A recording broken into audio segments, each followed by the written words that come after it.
¿Qué tal? Mi nombre es Héctor de León y he llegado tarde al mame de GitHub Copilot.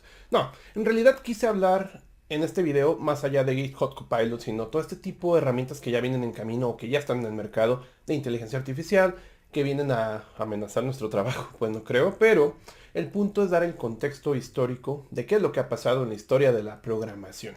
Bien, comencemos. La computadora tiene software, sistema operativos. Este sistema operativo tiene otro software internamente. Los programadores trabajamos con lenguajes de programación para poner este software sobre este otro software.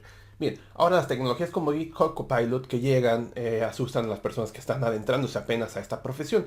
Hay incertidumbre de qué va a pasar con nuestro trabajo y pues no te asustes. El punto aquí es entender qué es lo que ha pasado en la historia de la programación, ya que la historia ha tenido muchísimos cambios, muchísimas mutaciones en cuanto a qué hacían los programadores en un inicio y qué estamos haciendo ahora y qué vamos a hacer mañana.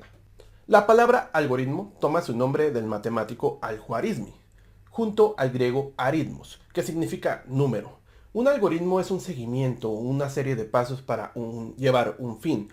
Por ejemplo, usted cuando se levanta por la mañana se pone la ropa interior, si es que duerme sin ropa interior, y después se pone su pantalón o vestido, dependiendo si es mujer o hombre, ¿no? Y posterior se pone los calcetas, calcetines y los tenis o zapatos.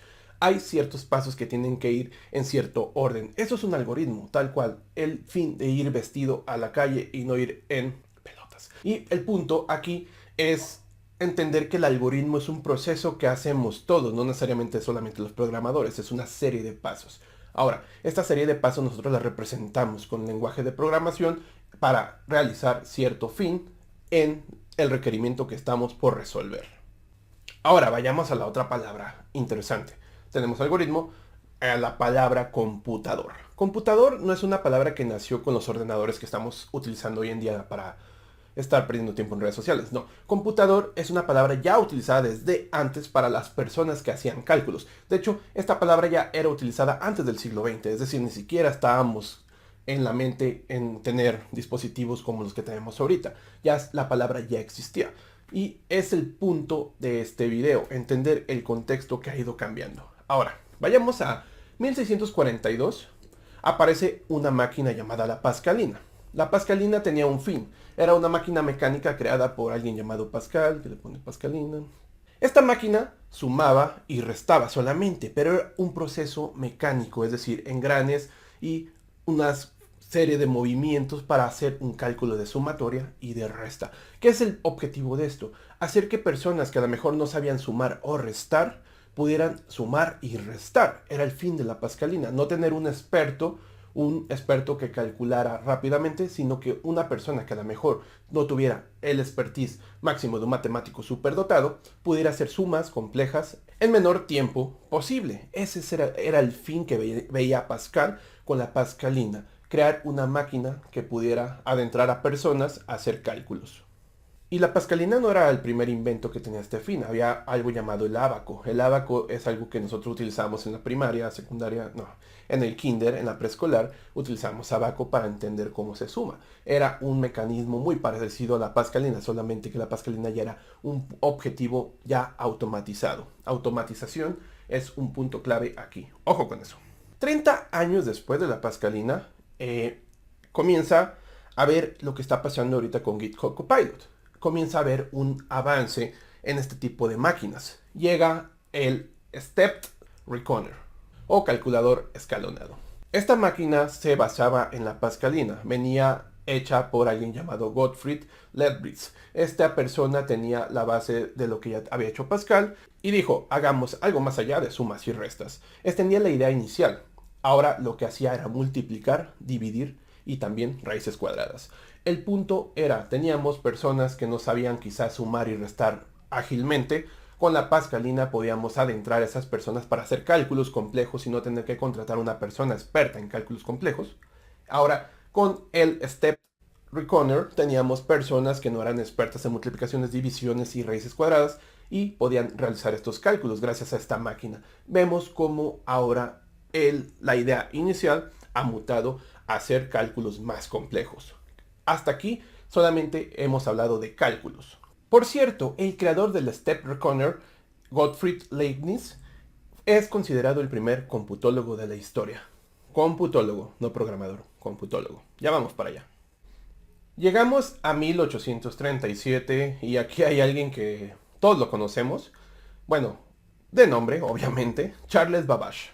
Babbage creó una máquina conocida como la máquina de Babbage. Parecía que todas estas personas les ponían sus apellidos. Yo sí creo una máquina a ponerla, no sé, Hectorina. No sé. Babbage trajo un nuevo brinco en la abstracción de las máquinas mecánicas que calculaban, por ejemplo, ya no estamos hablando solamente de sumas y multiplicaciones, divisiones, raíces cuadradas. Babbage traía otro gran salto a este tema de la programación primitiva. La Pascalina y el Step Reckoner tenían algo para resolver en específico. Babbage trajo máquinas reprogramables, un nuevo concepto. Ya tenemos la base y podemos reprogramar su fin que tenía. Esto ya daba la idea de lo que es la máquina universal de Turing, una máquina que puede tener otras máquinas que pueden ser reprogramadas. Es la idea de los lenguajes de programación, pero en 1837, cuando todavía era todo esto en aspectos mecánicos. Y bien, ¿cómo Babbage hacía esto? ¿Cómo lo podía realizar con su máquina? Babbage se basó en algo llamado las tarjetas perforadas. Estas tarjetas perforadas que conocemos porque hemos visto películas de geeks. Estas películas, cuando son antiguas, hablan de las tarjetas perforadas y bla, bla, bla. Y siempre consideramos que es algo muy fijo a la computación. No, en realidad las tarjetas perforadas eran utilizadas por máquinas de costura. Estas tarjetas daban patrones por los cuales las máquinas deberían ir haciendo las costuras, los patrones, iban haciéndolo dependiendo a la tarjeta. Es decir, la idea de la reprogramación viene gracias a la costura. Gracias a esto, Babbage pudo hacer que su máquina tuviera una entrada de datos. Esta entrada de datos se le podía dar por medio de estas tarjetas, esa idea inicial de patrones, los cuales podían hacer el uso de la máquina distinto dependiendo del patrón otorgado, muy parecido a las cajitas musicales. Aparte, la máquina de Babbage tenía una manera ingeniosa mecánica de guardar en memoria hasta números de 50 dígitos, y de estos números de 50 dígitos podías guardar 1000 de ellos. Era una forma ingeniosa de cómo estaba planteada esta máquina. Esto ya nos daba una idea de lo que era un lenguaje ensamblador primitivo. El problema de esta máquina radicó en el presupuesto. Babbage no pudo crearla físicamente en su época, ya que no tenía el ingreso para hacerlo. Hasta 1991 el Museo de Londres pudo crear la máquina de Babbage y comprobó que sí funcionaba a la teoría que él había planteado. Y como podemos ver aquí, pasamos de una máquina que podía hacer sumas y restas, la Pascalina, a una máquina que ya podía hacer cosas más complejas, como la máquina de Babbage, gracias a estos brincos de abstracción. Esto es algo parecido a lo que está haciendo GitHub Copilot y ahorita vamos a entender por qué. El punto de la Pascalina y la máquina de Babbage es que se centraban en resolver cálculos, es decir, solamente manejar números, hasta que llegó alguien llamada Ada Lovelace. Ada Lovelace o Ada Lovelace. Ada o Ada en 1843 se dio cuenta que la máquina de Babbage podía ir más lejos que solamente hacer cálculos básicos. Ada o Ada, le podemos decir Ada o Ada, como usted guste decirle, creó el primer programa, por lo cual fue la primer programador o la primer programadora de la historia. Es porque ella creó el algoritmo para la máquina de Babbage, la entrada de datos para que esta máquina calculara los números de Bernoulli. De hecho, para calcularlos no es fácil, es complejo. Usted puede intentar hacer un algoritmo para calcularlos con su lenguaje de programación preferido y va a ver que no es tan fácil, y esto es un gran logro.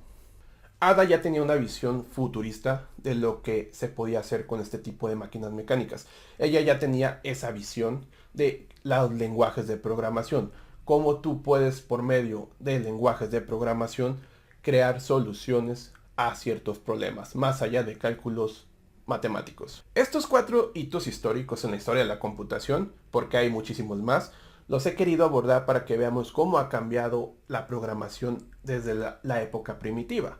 Cuando digo primitivo es respecto a la programación y su historia, no que fuéramos primitivos en 1800. Más tarde llega George con el cálculo lambda, viene su alumno Alan Turing con la máquina universal de Turing, nace el primer lenguaje de programación, Fortran, en los años 50, nace el lenguaje Lisp basándose en el cálculo lambda, nace el paradigma orientado a objetos, nace el Internet, nacen las bases de datos, sucesivamente se van creando herramientas que nos van ayudando como programadores, editores, IDEs, versionadores, desarrollo web, estándares y bla bla bla bla bla, GitHub Copilot. El objetivo de este video es comprender la profesión del programador, cuántos cambios ha tenido a través de la historia.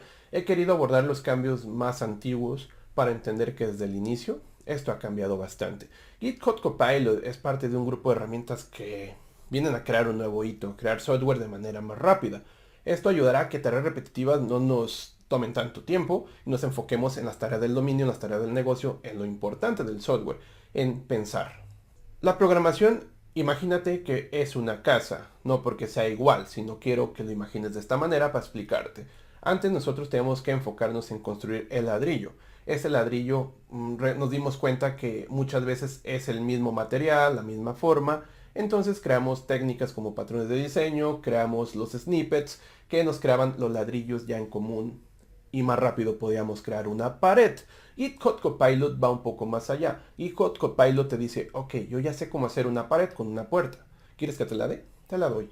¿Quieres que te dé una pared con dos ventanas? Te doy esta pared con dos ventanas. Lo que nos está ayudando es crear casas, crear software de manera más rápida. Pero nosotros tenemos que pensar cuándo poner la pared con dos ventanas y cuándo no ponerla. Esto es lo importante del programador. Es necesario el programador. Por último, si notamos todos estos hitos, en lugar de eliminar trabajo para los programadores, trajeron de hecho más trabajo. Antes las personas utilizaban las máquinas de la Pascalina o la máquina de Babbage. Las utilizaban para hacer cálculos matemáticos, restar, sumar, dividir. Las máquinas que siguieron con esta misma lógica se enfocaron en hacer cosas más complejas y hoy ya mandamos al hombre a la luna por medio de la computación o en apoyo de esta. ¿Qué pasará en 50 años? Pues no lo sé. Pero lo que pase vamos a ser parte de ese gran cambio. Así que tranquilidad, no se te va a ir tu trabajo, va a cambiar para mejor, disfrutar el cambio y subirte el cohete. Mi nombre es Héctor de León. Si te ha gustado este video, por favor decirme en la caja de comentarios. Si quieres que haga más videos de este tipo, pues también decírmelo ahí. Poner un pulgar arriba. Adiós.